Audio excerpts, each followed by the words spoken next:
നമസ്കാരം, മലയാളി വാർത്തയിലേക്ക് സ്വാഗതം. സുരേഷ് ഗോപിയുടെ മകളുടെ വിവാഹവും അതുമായി ബന്ധപ്പെട്ട വാർത്തകളും തന്നെയാണ് ഇപ്പോൾ സമൂഹ മാധ്യമങ്ങളിൽ നിറഞ്ഞിരിക്കുന്നത്. ഏറ്റവും കൂടുതൽ ശ്രദ്ധയാകർഷിക്കുന്നത് സുരേഷ് ഗോപിയുടെ മകളുടെ വിവാഹ വേഷവും അതിനിണങ്ങിയ ആഭരണങ്ങൾ ഇട്ടതുമൊക്കെയാണ്. ഒരു നെക്ലേസ് മാത്രം ഇട്ടിറങ്ങിയ ഭാഗ്യയായിരുന്നു അന്നത്തെ താരം. പക്ഷേ ഒന്നു മതിയല്ലോ, അത് 25 പവനോളം ഉണ്ടല്ലോ എന്ന സമൂഹ മാധ്യമങ്ങളിൽ പലതരത്തിലുള്ള റിപ്പോർട്ടുകളും വരുന്നുണ്ട്. ഇപ്പോഴിതാ സുരേഷ് ഗോപിയുടെ കുറിപ്പും സമൂഹ മാധ്യമങ്ങളിൽ വൈറലായിക്കൊണ്ടിരിക്കുകയാണ്. മകൾ ഭാഗ്യ സുരേഷ് വിവാഹവേളയിൽ അണിഞ്ഞിരുന്ന ആഭരണങ്ങൾ സംബന്ധിച്ച് സമൂഹ മാധ്യമങ്ങളിൽ ഉയർന്ന ചർച്ചയിൽ പ്രതികരണവുമായി നടനും BJP നേതാവുമായ സുരേഷ് ഗോപി തന്നെ നേരിട്ട് രംഗത്ത്. ഭാഗ്യ ധരിച്ചിരുന്ന ഓരോ ആഭരണവും മാതാപിതാക്കളുടെയും മുത്തശ്ശിയുടെയും സമ്മാനമാണെന്നും GST മറ്റെല്ലാ നികുതിയും കൃത്യമായി അടച്ചിട്ടുണ്ടെന്നും അദ്ദേഹം ഫേസ്ബുക്കിൽ കുറിച്ചു. സമൂഹ മാധ്യമങ്ങളിൽ പ്രചരിക്കുന്ന അടിസ്ഥാനരഹിതവും ദുരുദ്ദേശപരവുമായ വിവരങ്ങളുടെ വെളിച്ചത്തിൽ ഭാഗ്യ ധരിച്ചിരുന്ന ആഭരണങ്ങൾ സംബന്ധിച്ച് വ്യക്തത വരുത്താൻ ആഗ്രഹിക്കുന്നു.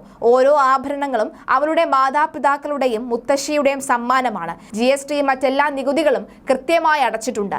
ചെന്നൈ, ഹൈദരാബാദ് എന്നിവിടങ്ങളിൽ നിന്നുള്ളവരായിരുന്നു ഡിസൈനർമാർ. ഒരെണ്ണം ഒരു ജ്വല്ലറിൽ നിന്നുമാണ്. ദയവായി ഇങ്ങനെ ചെയ്യരുത് എന്നും ഇങ്ങനെ ചെയ്യുന്നത് നിർത്തുക എന്നുമാണ് ഇപ്പോൾ സുരേഷ് ഗോപി അഭ്യർത്ഥിക്കുന്നത്. വൈകാരികമായി എന്നെയോ എൻ്റെ കുടുംബത്തെയോ തകർക്കരുത് എന്നും ഉത്തരവാദിത്തങ്ങൾ നിറവേറ്റാനും പരിപാലിക്കുവാനും എളിയവനായ ഞാൻ പ്രാപ്തനാണ് എന്നും സുരേഷ് ഗോപി വ്യക്തമാക്കുകയാണ്. എന്തായാലും സുരേഷ് ഗോപിയുടെ മകളുടെ വിവാഹവുമായി ബന്ധപ്പെട്ടുള്ള ചർച്ചകൾ ഇപ്പോഴും സജീവമാകുന്ന സാഹചര്യത്തിലാണ് ഇപ്പോൾ സുരേഷ് ഗോപി തന്നെ നേരിട്ട ഒരു ഫേസ്ബുക്ക് പോസ്റ്റിലൂടെ വിശദീകരണവുമായി രംഗത്ത് എത്തിയിരിക്കുന്നത്. ഒരൊറ്റ മാല വിവാഹത്തിന് അന്ന് ഭാഗ്യ ധരിച്ചിരുന്ന ഒരൊറ്റ മാല വലിയ തോതിൽ താരപുത്രിയെ കണ്ട് എല്ലാവരും അമ്പരന്ന ഒരു നിമിഷവും കൂടിയായിരുന്നു. അധികം ആഭരണങ്ങൾ ധരിക്കാതെ സിമ്പിൾ ലുക്കിലാണ് താരപുത്രി തിരഞ്ഞെടുത്തത് അല്ലെങ്കിൽ എത്തിയതെങ്കിലും ഒരു ചോക്കറും ജിമിക്കിയും കമ്മലും മാത്രമായിരുന്നു അന്ന് ആഭരണമായി അണിഞ്ഞിരുന്നത്. എന്നാൽ സിമ്പിൾ ലുക്കിനെ കുറിച്ചായിരുന്നു ഒട്ടുമിക്ക ആളുകളും ചർച്ച ചെയ്തിരുന്നുവെങ്കിലും പൊന്നുകൊണ്ട് മൂടാൻ പണം ഉണ്ടായിട്ടും പൊന്ന് വാരി വലിച്ചിട്ടില്ല. എന്നാൽ ഒരൊറ്റ മാല മതിയല്ലോ, എന്തിന് ഏറെ ആഭരണങ്ങൾ എന്ന് പലരും ചോദിച്ചിരുന്നു.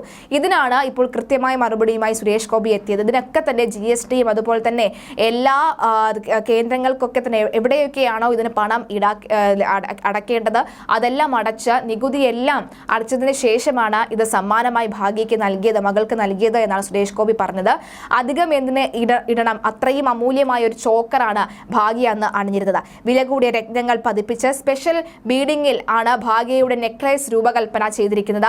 വജ്രക്കല്ലുകൾ പതിപ്പിച്ച ആഭരണത്തിന്റെ തിളക്കം ഓരോ വീഡിയോയിലും തന്നെ എടുത്തു കാണാവുന്നതുമായിരുന്നു. കുറെ മാലകൾ വലിച്ചുവാരി ഇടുന്നതിനേക്കാൾ ഈ ഒരൊറ്റ പീസ് കൊണ്ട് ഏവരുടെയും ശ്രദ്ധ ആകർഷിക്കാൻ ഭാഗ്യയ്ക്ക് കഴിഞ്ഞു എന്നതാണ് സത്യം. മാത്രമല്ല ആ കഴുത്തിൽ കിടക്കുന്ന ചോക്കറിന് മാത്രം കോടികൾ വിലയുണ്ട് എന്നാണ് സോഷ്യൽ മീഡിയ തന്നെ പറഞ്ഞിരുന്നത്. ഭാഗ്യയുടെ വിവാഹ ചിത്രങ്ങൾ വൈറലാകുന്നതോടൊപ്പം തന്നെ സോഷ്യൽ മീഡിയയിൽ ചർച്ചയായത് ഭാഗ്യയുടെ വിവാഹ റിസപ്ഷൻ വസ്ത്രങ്ങൾ കൂടിയായിരുന്നു. ഓറഞ്ച് പട്ടുസാരിയായിരുന്നു ഗുരുവായൂർ ക്ഷേത്ര നടയിൽ വെച്ച് നടന്ന വിവാഹ ചടങ്ങിൽ ഭാഗ്യയുടെ വേഷം. ആഭരണത്തിലും മേക്കപ്പിലും ഒക്കെ ഭാഗ്യ സിംപ്ലിസിറ്റി കൊണ്ടുവന്നു എന്നാണ് സമൂഹ മാധ്യമങ്ങളുടെ ആളുകളുടെ അഭിപ്രായം. ഭാഗ്യ ധരിച്ച സെറ്റ് മുണ്ടും വരൻ ശ്രേയസ് ധരിച്ച മുണ്ടും ഈ ഷോളും ഒക്കെ തന്നെ കുർത്തയും ഡിസൈൻ ചെയ്തത് ബിഗ് ബോസ് ഫെയിം ശോഭ വിശ്വനാഥനായിരുന്നു. എന്തായാലും ഇതിനൊക്കെ തന്നെ കൃത്യമായ പൈസ അല്ലെങ്കിൽ പണം അടച്ച് ഒരു തരത്തിലുള്ള നികുതി വെട്ടിപ്പോ ഒന്നും തന്നെ നടത്താതെ GST നികുതി എല്ലാം തന്നെ അടച്ച് കൃത്യമായ വിവരങ്ങളാണ് ഇപ്പോൾ പുറത്തു കൊണ്ടുവന്നത്. ഇത് എങ്ങനെയൊക്കെ കോടികൾ കൊണ്ട് മൂടാമെന്ന് പറയും, അല്ലെങ്കിൽ ശ്രീധരം കൊടുക്കില്ല എന്നാണല്ലോ പറഞ്ഞിരുന്നത്. പിന്നെ ഇങ്ങനെയൊക്കെ ഒരു സമ്മാനം എന്ന് പറഞ്ഞാൽ പിന്നെ ഇതൊക്കെ തന്നെയല്ലേ ശ്രീധരം എന്ന് ചോദിക്കുന്നവർക്കാണ് കൃത്യമായ ഒരു മറുപടി നൽകിയിരിക്കുന്നത്. 25 പവനോളം വരുന്ന മാല, അല്ലെങ്കിൽ കോടികൾ വില മതിക്കുന്ന മാല, അല്ലെങ്കിൽ കോടികൾ 7 കോടിയോളം വരുന്ന കാറ് എന്നടക്കമുള്ളവയാണ് ഭാഗ്യയ്ക്ക് സുരേഷ് ഗോപി നൽകിയ സമ്മാനം. ഇതിനൊക്കെ സുരേഷ് ഗോപി കൃത്യമായ കണക്കുകൾ വെച്ചിട്ടുണ്ട്. ഇതിനൊക്കെ തന്നെ കൃത്യമായ കണക്കുകൾ സർക്കാരിൽ മേൽ കാണിച്ചതിന് ശേഷമാണ് ഇതെല്ലാം വാങ്ങിയത് എന്ന് വ്യക്തമാക്കുകയാണ് സുരേഷ് ഗോപി ഇവിടെ.